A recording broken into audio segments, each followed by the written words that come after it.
आनंद भाई, अभी आप बता रहे थे जैसे कि आप ऑलरेडी 5 कंट्री एक्सप्लोर कर चुके हो यूरोप की, जहाँ पर हम्म। आप रह के, तो आपको डेफ़िनेटली पता होगा कि लातविया से बेटर भी होंगी कुछ कंट्री जो जॉब्स के रिगार्डिंग जो स्टूडेंट के लिए, कि हाँ भाई वहीं एडमिशन ले ले, क्योंकि बहुत सारे स्टूडेंट यहाँ आते हैं फिर यहाँ से भागने की कोशिश करते हैं। तो अभी उनको पता चल जाएगा कि लातविया से बेटर कंट्री कौन सी है जहाँ पे जॉब्स के रिगार्डिंग और स्टडी। तो आप अगर बताना चाहो कुछ।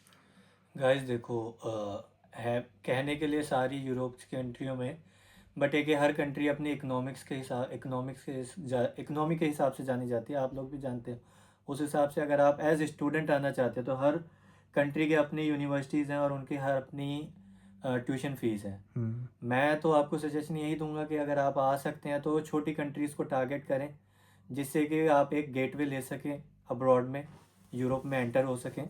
उसके बाद यह है कि आप किसी बड़ी कंट्री में मूव होते हैं यूरोप की, लाइक जर्मन हो गया आपका, पोलैंड हो गया, एंड अनदर कंट्रीज़ हो गया आपका नीदरलैंड, लाइक। सो इन मूव कंट्रीज़ में अगर आप मूव होते हैं, वहाँ पे अगर आप अपनी चीज़ें कंटिन्यू करते हैं, ट्रांसफ़र करवा के स्टडीज़ वगैरह, देन आपको बहुत अपॉर्चुनिटीज़ मिलती हैं जॉब के रिगार्डिंग। बट छोटी कंट्रीज़ में यह है कि आपको थोड़ा स्ट्रगल ज़्यादा करना पड़ता है। जॉब्स ये नहीं है कि नहीं है, बट वहाँ के हिसाब से थोड़ी कम है और पे आउट भी थोड़ा कम है। बट ये कि अगर आप अपना नॉर्मल लाइफ स्टाइल जीना चाहते हैं तो अच्छे से यहाँ पे भी कमा खा सकते हैं।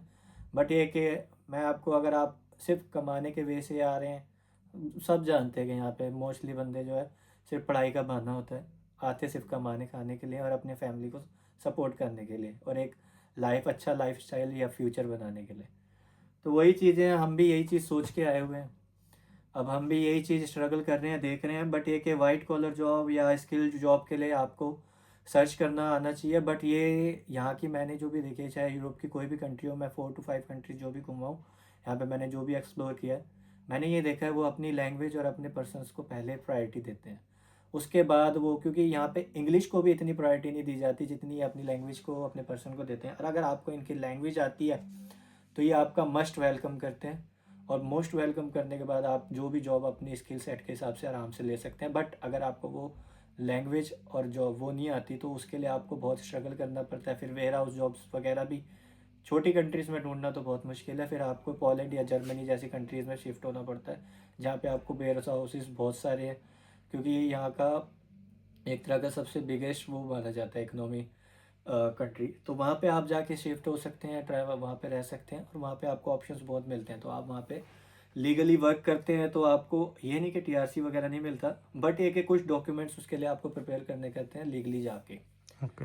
बट ऐसे डायरेक्टली आप सोचे कि आप यहाँ पे छोटी कंट्रीज़ में आगे यहाँ का टीआरसी बनवा के वहाँ जाके कन्वर्ट करवा लेंगे, तो वो चीज़ इतना ईजी नहीं है। हाँ, बहुत लोगों की ना क्या गलतफ़हमी रहती है, वो सोचते हैं यूरोपियन कंट्री जितने भी ये ग्रुप है, तो वो सोचते हैं एक टीआरसी को तुरंत दूसरी टीआरसी में कन्वर्ट करना है। वो क्लियर कर दो इनको बहुत। गाइस, सबसे पहली बात तो आपकी एक कंट्री की टीआरसी दूसरी कंट्री की टीआरसी के साथ बिल्कुल अलग है। जैसे हमारा देश, अब ये हमारा पासपोर्ट है, अब जाके हम सिंगापुर चेंज थोड़ी करवा सकते हैं।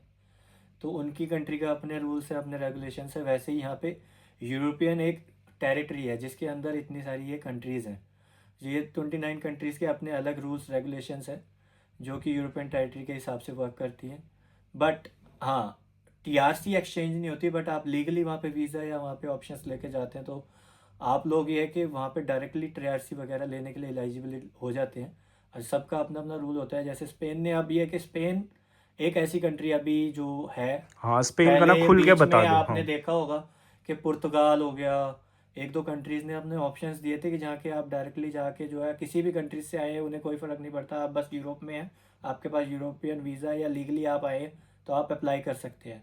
तो वो चीज़ अब पुर्तगाल ने अपने रूल्स चेंज किए। पोलैंड भी देता था, उसने भी अपने रूल्स चेंज किए अभी जून से ही, 2025 से। तो पोलैंड और पुर्तगाल ने तो बंद कर दिया गाइस। अब सिर्फ स्पेन बचा है। स्पेन पहले 3 इयर्स बाद देता था टीआरसी, कि आपको 3 इयर्स का स्टे दिखाना होगा वहाँ पे कि आप रह रहे हैं 3 साल से।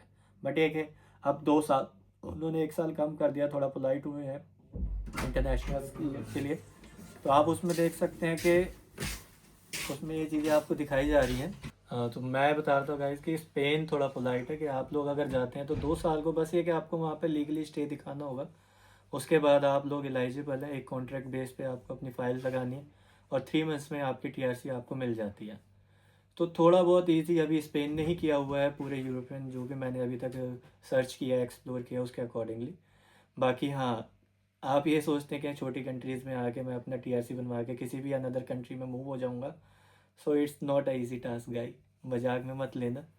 आना तो पूरी तरह एक्सप्लोर या सर्च करके ही आना। Okay okay, thank you so much Anand भाई, आपने इतना टाइम दिया हमको। और गाइज़ आपको कुछ भी इनसे अगर आपको क्वेरीज़ है तो मैं इनका इंस्टाग्राम आपको दे दूंगा, आप इनसे डायरेक्टली भी पूछ सकते हैं। इनको काफ़ी एक्सपीरियंस है यूरोप कंट्री का विज़िट करने का, तो ये गाइड भी कर देंगे एज अ स्टूडेंट आप कहाँ जाना चाहते हो, जॉब्स के रिगार्डिंग क्या है, और लातविया के लिए भी अगर आप आ रहे हो तो कौन से कोर्स में एडमिशन लेते हो, वो सारी चीज़ें इनसे पूछ सकते हो।